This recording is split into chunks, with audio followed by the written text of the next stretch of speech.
What's good, Internet? My name is attackslug, and welcome back to my Let's Play of WWE 2K17, my career mode here on a fine Wednesday. I'm recording this, 10 in the morning, kind of like usual. So, we have Chris Jericho, the man that Raw kind of focused on, even though he doesn't have a match this Sunday at Hell in a Cell. So, what the hell? Still playing offline because I assume the patch isn't out yet. Nobody sent me a tweet. Nobody sent me a message on YouTube saying, hey, go get the fucking patch. So, still waiting on that patch. So let's hop into it here and fight Chris Jericho and, discuss news and whatever else. Now, you would think, since Big E is my rival, I could go over here to his match and interfere in some way, but I can't. It's not going to let me. Unless it's already there in a cutscene. Also, they put back together the Wyatts. It is no longer Luke Harper and Bubba Ray and Devon and Eric Rowan. They've reunited the Wyatts for some reason. That was a weird glitch. But, whatever. I guess let's go fight Chris Jericho. Man. Alright, I take it back. I wanted to interfere. It's going to have me interfere anyway. So, that's a reasonable solution to that matter. Wait, no. I'm not interfering? It's just here. This is your rival's match. You can spectate or skip it. No, I wanted to attack him during his entrance and teach him a lesson. And that's not an option. So it's like, hey, you want to watch the CPU fight the CPU? And I'm like, no. Oh, here we go. Post-match, here I come to attack Big E with my tag team partner, the very bland and generic Jaden Jet. Champion's got problems on the horizon. That's what's up. You're going down, Big E. Where's Kofi and Xavier? What? Now, I've already eaten a pinfall from Chris Jericho in that triple threat match between me, him, and it was, Finn Balor. So, one-on-one, hopefully, I can defeat Chris Jericho, and hopefully that won't put me on the list. Okay, one-on-one. What's up, Wednesday? Superkick to start it off. So, now that it's Wednesday, I have watched both Raw and SmackDown, and I will say, once again, even with SmackDown being kind of average this week, it was still worlds better than the shit show that was Monday Night Raw. Like, what the fuck are they doing? Like, okay. They spent half that show, what felt like half that show, talking about the list being stolen, and the list. Here's the thing. Chris Jericho is not even booked for a match for Hell in a Cell, so who does that help? Who does that help having your Universal Champion being, like, in the fucking background of that shit, when he's the fucking Universal Champion? I don't get that. I don't get that this is the final week to build Roman and Rusev, and they aren't even in the building. They aren't even there on the show. Like, what? Anyway, before I get into more of that stuff, there was one thing that I did want to touch upon because they did have SmackDown last night, and you would think, hey, we're gonna keep on building to Kurt Hawkins, right? With that thing last week with Apollo Crews, right? Would make sense? No. Kurt Hawkins, not on SmackDown. Instead, Kurt Hawkins versus Apollo Crews happened on main event.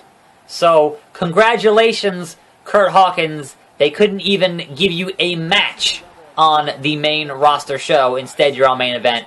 Welcome to the rest of your, what I would assume to be short-lived return to WWE. So, good job. Anyway, back to Raw. Because obviously I don't do Raw and SmackDown reactions anymore, so I kind of give, my bare bones thoughts on those two shows here on Wednesdays. And one of that things being, I wish they would stop calling Hell in a Cell a triple main event. That is not a thing. The main event is the match that goes on last on the show. That's why it's the main event. So, even though they were saying for, what the hell was it? Not Backlash, No mercy. They were like, the main event going on first. No! That isn't the main event. That's the first match.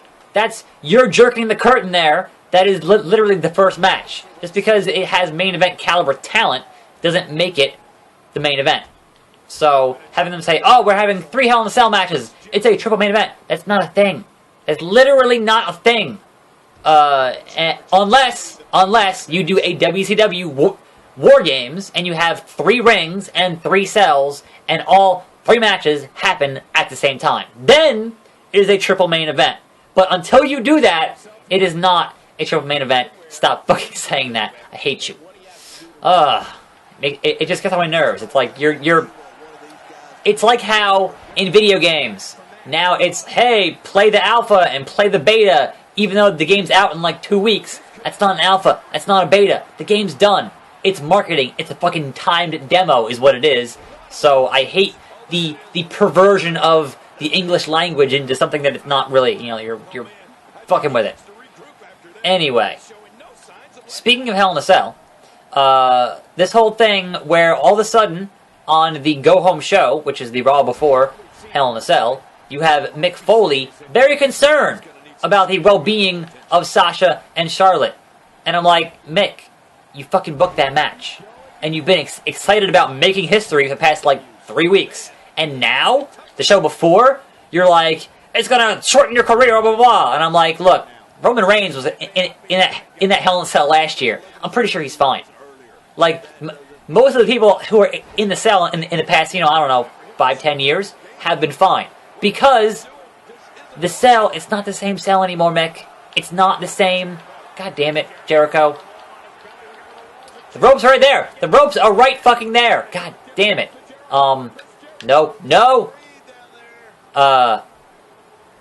It's not the same, like, 15-foot, 18-foot high cell. It's like 30 feet high now. And unless you are count, ref, the game's broken. The game's broken. The game's broken. We broke the game.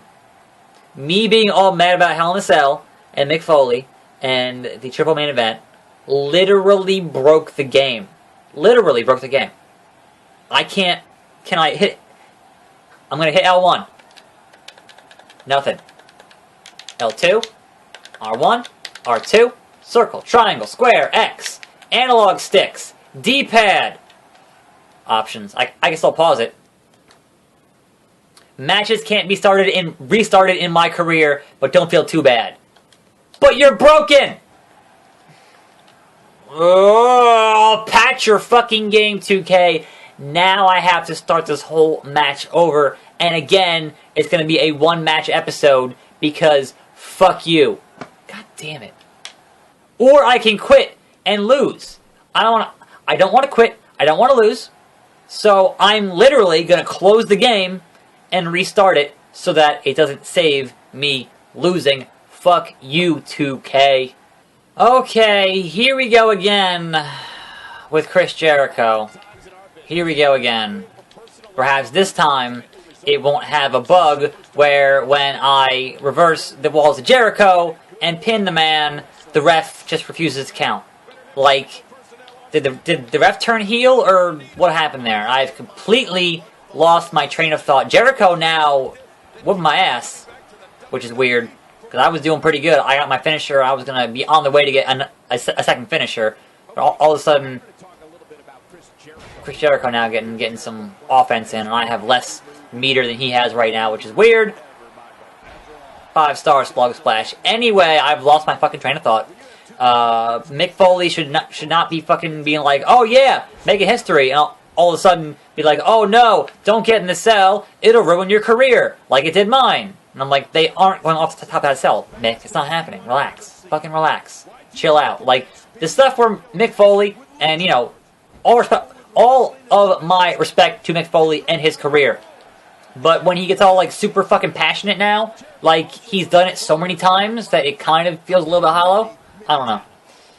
It's kind of just the same stuff. Anyway, moving on to SmackDown. Even though, you know, it was kind of average, it's still, all of the segments pretty much pushed stories and things happened and felt somewhat meaningful, whereas Raw was like, wait, what? And I'm not going to sit here, oh, nice suplex. I'm certainly not going to sit here and continue to belabor the point that, man, I cannot stand the writers, what they've written for TJ Perkins. I'm not sure how much input he has on that stuff, but continually being like, yeah, man, video games, right? I fucking hate it so much. And it finally occurred to me why that bugs me so much. Because, you know, I've been doing this video game stuff since I was, like, you know, 5. And, you know, that's kind of what I do. Like, the way that I feel about TJ Perkins and the way that his... God, not again. The way that his character is... No! Is written, right? Because it is a caricature, as is the case in wrestling, about, I guess, fans of video games, I feel the same way that I'm sure Garbage Men felt about Duke the Dumpster Drosy, and that plumbers felt about TL Hopper, etc., etc. When it's just a caricature of a thing that people like, or a profession, or whatever, and it's super inaccurate or just, you know, annoying, people get annoyed. Like, the people who actually do that thing that they're making a caricature of, people get, you know, who are into that get annoyed. Like, I don't walk around going, hit the reset button, game over. Like, that doesn't, no one talks like that. Anyway, let's see if we can hopefully put away Chris Jericho. Man. But on a SmackDown here for a little bit. This is going to get me a fucking 3 count. On to SmackDown, real quick. Number 1, I feel like the build for Nikki and Carmella is doing like the story build here is doing a way better job of making me want to watch them in a Hell in a Cell. Not again, no! Fuck, we're fucked. We're fucked. Walls of Jericho, we're fucked. Thank God for a rope break. Holy shit. I can't get up. Why does the Walls of Jericho just knock me the fuck out? Lion Tamer. Fuck you, Cole. No! Bullshit. Don't turn it into a... Okay, okay. So is the Walls of Jericho in this game just broken? Is it just fucking... Is it like the... You're a Shout 10 where it just knocks me out? Because that'd be fucked up. Fuck you, Jericho. I keep trying to say here, the Nikki and Carmella storyline feels much more like it should be in Hell in a Cell than the Sasha and Charlotte one, which is very much, hey, we're making history, instead of, you know, Hell in a Cell should be the end of a fucking blood feud where it has to end there because otherwise it will never stop, you know? Like, you didn't have Shawn Michaels and Taker being like, oh, we're going into this match, we're making history. No. They fucking hated, like in that story, they hated each other. People kept interfering in their matches. It had to take place in a cell, so there was no interference, no escaping, none of that shit. And that's what Nikki and Carmella has been, you know, has kind of, that build has felt like. And so it's a shame that, you know, they won't get that because they're on SmackDown, and it is a Raw-only pay-per-view.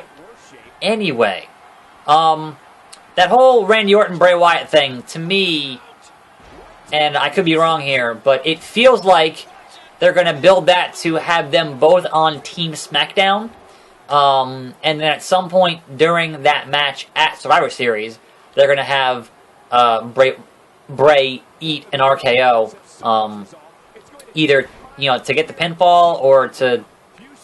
However it's going to work, it's going to be them cooperating up until that match, and then Randy Orton being Randy Orton. At least that's my assumption to where that's going. But we'll see.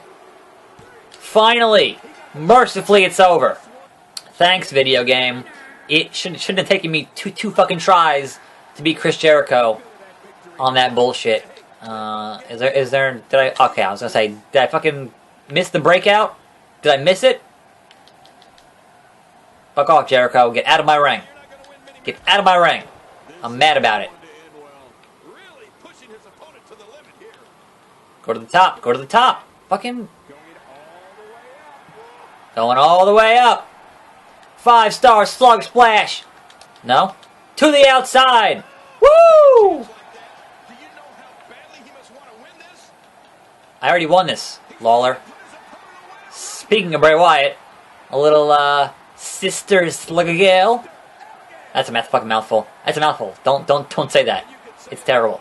But we do have the package pile driver on the outside. Plop. And there we go. Yeah. They don't want none. They don't want none. Anyway. That continues to be a shit show. No one is wearing my t-shirt. That was 4 stars. And I won the match. Thanks, Authority Goal. Oh, hey, Renee Young. I thought I was done today. But let's talk about what happened out there tonight. I beat Chris Jericho. And I... Wait, what? No, I'm not injured. Oh, wait. I'm going to get attacked here. I'm going to get attacked here by fucking Big E. I injure people. Don't get it twisted.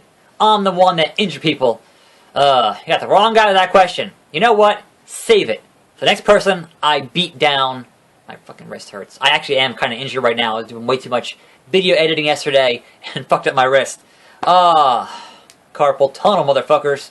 Anyway, I think the last time that I answered that, back to you, Cole. I got attacked from behind by Bubba Ray, so I'm shocked. Alright, it appears that the 4th week of July is Battleground. Our t-shirt sales staying solid, almost 10k VC for t-shirts. That's pretty good. I'm up to 55k here. I gotta spend some.